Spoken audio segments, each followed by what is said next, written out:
So, bali nga po sa pagbuo po ng Rubik's. Yan. So, guguluhin ko muna po.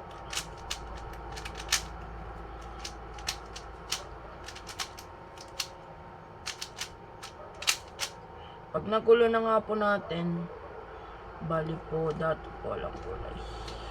So, bali po sa first layer natin po, bobo po tayo ng isang buong kulay. Yan. So, ang pagbuo po, hanap muna po tayo ng pwedeng mailagay dito na kulay. Yan, pwede. Igilid nyo po. And then, ito po, paano po mapunta dyan? Hindi na po pwedeng ganyan, mawawala po yung gitna.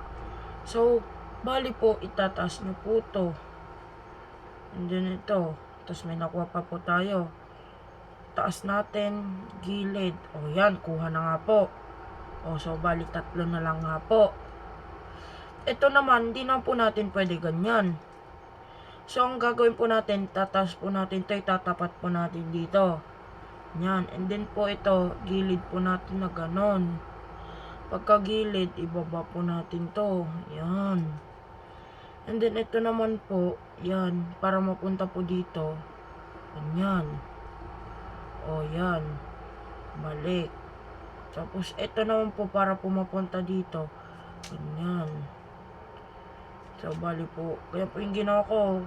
Diyan. Ito po, pupunta po dyan. Diyan. Yan.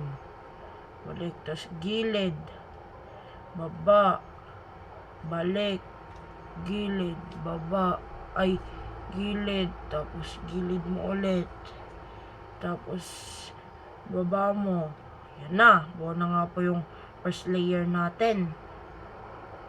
And then, ito naman po ngayon, hanap po tayo ng ito, ililipat po natin dito. So, paano po nga po ba lipat ito dito? First, baba, gilid, taas. So, andyan na nga po. Tapos, igigilid po natin po pa ganun para po may baba po natin to. Yan. Yan. Yan. Then, yan na nga po. Tapos, babalik na nga po pala natin to. Yan. So, bali po, ganyan na po ang kakalabasan yan, guys. O, para po mailipat po to dito sa kulay niya, para po magganyan siya, pantay na ganyan, gagawin po natin, ito, ibaba. Tapos, tanggalin po tong baba niya. Tapos, itaas po natin ulit. Gilid. So, dyan. Kasi po, ito po,